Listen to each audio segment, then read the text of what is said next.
Americans, welcome back. De volta aos modais.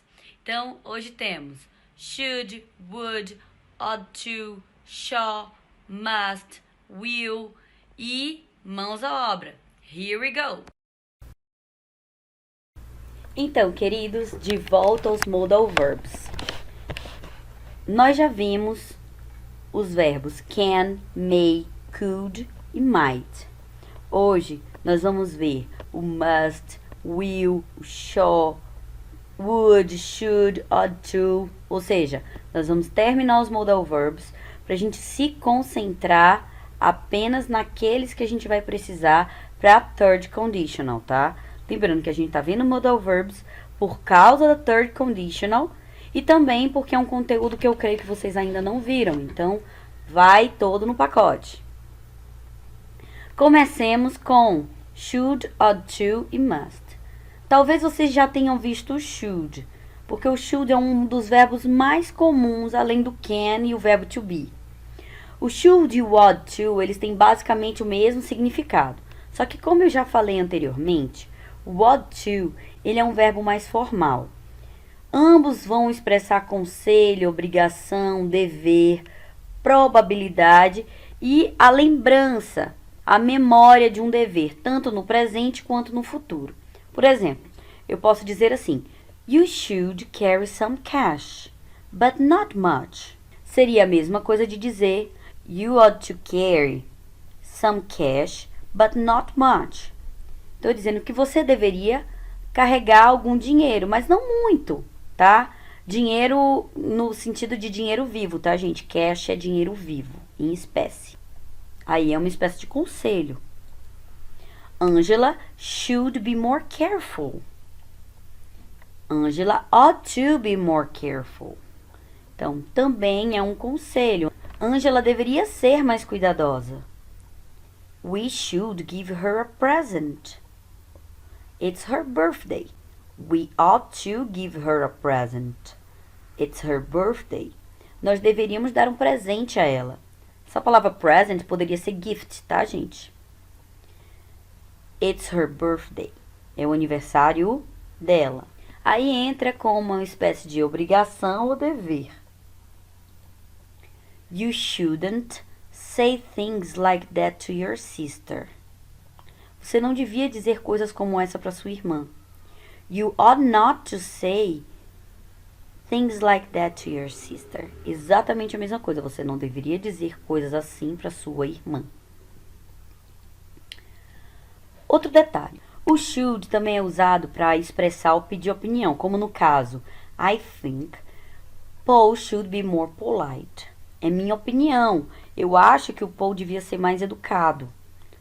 Eu estou expressando a minha opinião. Eu também uso should para dizer alguma coisa que não está certa ou que não é exatamente aquilo que eu esperava. Então, Peter shouldn't be watching TV. He should be studying. Ou seja, Peter não devia estar assistindo TV, ele devia estar estudando. Então, eu estou dizendo o que ele deveria fazer numa ideia daquilo que eu acredito que não está certo. Ele não devia estar estudando, ele não devia estar assistindo TV. Ele devia estar estudando. Eu também uso o should para dizer que alguma coisa deverá acontecer provavelmente, como no caso aqui. Vivian should pass the test very easily. A Vivian deve passar nesse teste facilmente. Então, eu estou dizendo que é uma coisa que provavelmente vai acontecer, porque a gente conhece a Vivian e sabe como ela é.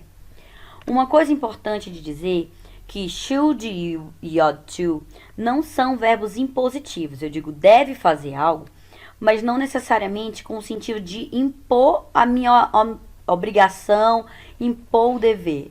Eu digo que é uma opinião, é algo que eu acredito, mas não necessariamente eu estou mandando a pessoa fazer. O que não acontece com o verbo must, que a gente vai ver a seguir. O must ele é usado para expressar necessariamente a obrigação. Eu uso também para deduzir. Então, obrigação e dedução quando é na forma afirmativa.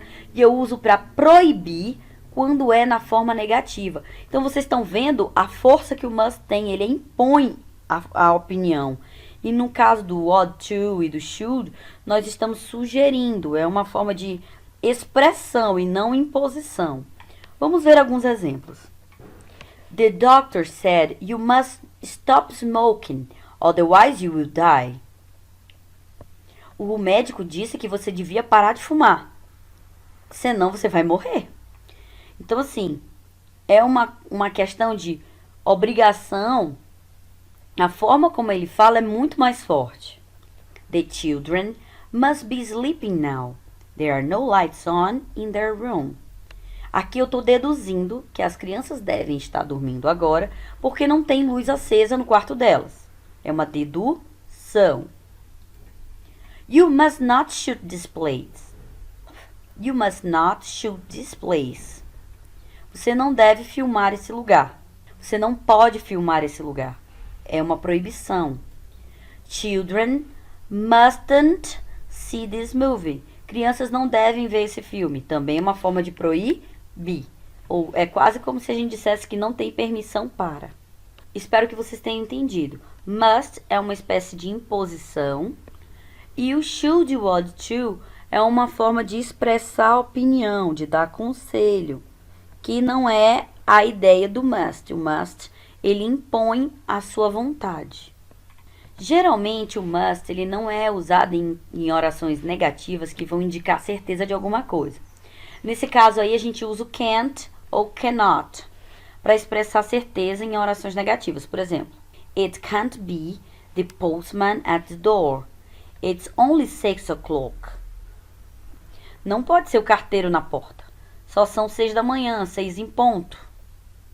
Não é o horário do carteiro. Então é uma coisa que é certeza que não é ele. E aí eu uso o can't ou cannot. It cannot be the postman at the door. It's only 6 o'clock. Um outro exemplo. He only left the office 5 minutes ago. He can't be at home yet. Ele saiu do escritório só há 5 minutos atrás. Ele não deve estar em casa ainda. É algo que é quase certeza, é impossível ele chegar na casa dele, a considerar que essa pessoa conhece o sujeito de quem se fala. Outro, the restaurant can't be open. The door is locked. O restaurante não deve estar aberto, a porta está trancada. Então são todas as coisas que a gente tem certeza que a gente fala com um ar de suposição, mas que a gente tem certeza que não está acontecendo. No inglês britânico, o cannot e o can't podem ser usados em ambos os casos apresentados acima, tanto para indicar certeza de algo, quanto para deduções ou possibilidades, tá? Então, must, no caso, ele não vai ser usado em orações negativas que indicam essa certeza, e para fazer deduções ou possibilidades se forem em orações negativas. Nesse caso, a gente usa o cannot ou can't. O must tem um sentido muito impositivo. Como eu já falei, dependendo do contexto, ele vai ser proibitivo, exceto quando a gente usa em orações que indicam probabilidade. Por exemplo, it must be cold outside. Deve estar frio lá fora. Eu estou falando de uma possibilidade, tá? Em vista disso, o should ele vai ser usado com muita frequência. Como eu disse, o should ele é um verbo muito usado. Ele é mais usado que o ought to, porque o ought to ele é muito educado. E o must, ele é muito, digamos que, incisivo. Eu boto toda a minha vontade, eu te proíbo de fazer isso. O should, ele te dá uma sugestão. Ele diz que você não deve fazer, mas ele não diz assim, não faça. O must, ele diz isso. Entenderam? This product should be kept under refrigeration. Esse produto deve ser mantido sob refrigeração. Eu estou dizendo que ele deve ser. O ideal é que seja. Mas eu não te obrigo a botar e nem estou te mandando botar. Você bota se quiser. The following considerations should be taken into account. As considerações a seguir devem ser levadas em consideração. É redundante, mas é porque é a forma como a gente traduz em português, gente. Então, as considerações, as anotações a seguir devem ser levadas em consideração. Eu não estou te obrigando a nada. O must, ele já vai ter um sentido muito mais impositivo. É por isso que o should, ele é muito mais benquisto, porque ele não te obriga a nada. Ele te dá a dica e você segue se quiser. Entenderam? Agora nós vamos ver o shall, o will e o would, tá? São verbos que a gente já viu anteriormente, especialmente o will e o would, mas a gente vai ver os outros detalhezinhos básicos. O shall e o will, eles têm o mesmo significado, tá? Eles são usados para formar orações que se referem a ações futuras. No caso, a gente usa eles como verbo auxiliar, verbo modal, para marcar o simple future. É isso. Por exemplo, will the train get there on time? O trem vai chegar a tempo? Ou o trem chegará a tempo? Eu estou falando de futuro, estou fazendo uma pergunta no futuro. It won't be available to talk to you later. I won't be available to talk to you later. Eu não estarei disponível para falar com você mais tarde. Então, eu estou falando de um futuro, que eu não vou estar disponível, não estarei. This time tomorrow, I'll be taking a sunbath. A esse horário amanhã estarei tomando um banho de sol. Estou falando de uma ação futura. Então, eu marco o simple future com o shall e o will. E vocês podem ver que a forma como eu contraio é apóstrofo LL. Tanto funciona para o shall quanto para o will esse apóstrofo LL como contração na forma afirmativa. We shall arrive tomorrow. Nós devemos chegar amanhã, nós chegaremos amanhã. Shall I carry your bag? No caso, você me permite carregar sua bagagem? Então, você me permitirá carregar sua bagagem? Eu carregarei sua bagagem? É uma forma educada e de futuro. Agora sim, o shall ele vai ser usado apenas para a primeira pessoa, tanto do singular quanto do plural. Para todas as outras pessoas eu posso usar o will. Mas o shall, e outra coisa, o shall ele é muito mais educado, muito mais formal. Então, normalmente a gente usa o will. Como eu já falei anteriormente, o shall ele é um verbo muito, muito, muito polido, tá? E o shall eu só vou usar para I e para we. Vocês podem ver que no slide anterior eu usei com we. O shall é o modal verb mais comuns em perguntas, quando a gente oferece algo, sugere alguma coisa, ou a gente faz convites educados, justamente porque ele é bem formal. Então é uma forma de impor mostrar a nossa educação. E o shall ele vai ser bem menos usado que o will, como eu já falei. Por exemplo, shall I open the window? Eu posso abrir a janela no sentido de pedido, de oferecendo algo. Eu abrirei a janela, eu abro a janela, é nesse sentido. I shall probably be at home tonight. Eu provavelmente estarei em casa hoje à noite. Então, eu estou falando de uma ação futura. Mas pode ver que é sempre I ou então we. We shall need the money on September. Nós precisaremos do dinheiro em setembro. Então, ou é eu ou é nós. Sempre na primeira pessoa, do singular ou do plural, para usar o shall. Se não for primeira pessoa do singular ou do plural, eu não uso o shall. Estamos entendidos?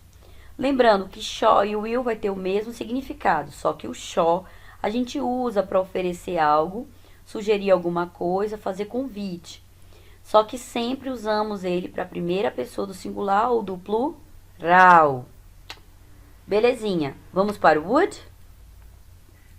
Would a gente também já viu. Would ele é usado basicamente para dar um tom educado ou delicadas perguntas. Ele é usado como um passado do will. E a gente fala como se, quando a gente usa e vai pensar em um tempo verbal que a gente usa o would, a gente usa falando do futuro do pretérito. Porque como ele marca o passado do will e o will é futuro, então é uma espécie de futuro do pretérito. Mas deixa eu explicar melhor com um exemplo, tá? I would like to be rich. Eu gostaria de ser rico. Eu não disse que serei, né? Eu gostaria de ser rico. Então, eu coloco um desejo, eu boto aquele iria no final do verbo. Gostaria.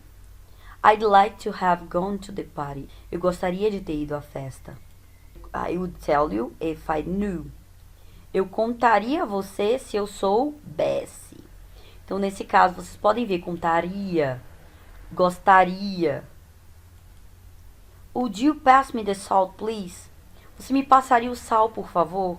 Passaria. Vocês estão vendo que ele marca o verbo dando essa ideia de iria no final? I would like to talk to you. Eu gostaria de falar com você. Então, o would, ele vai marcar dessa forma. Would vai marcar dessa forma. É o seguinte.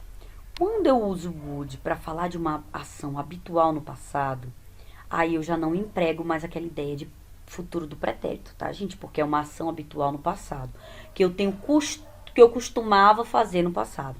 Quando isso acontece, eu posso substituir o would por used to. Por exemplo, para deixar mais claro, tá? When I was a child, we would go to the beach every summer. Quando eu era uma criança, nós íamos à praia todo verão. When I was a child, we used to go to the beach every summer. Quando eu era uma criança, nós costumávamos ir à praia todo verão.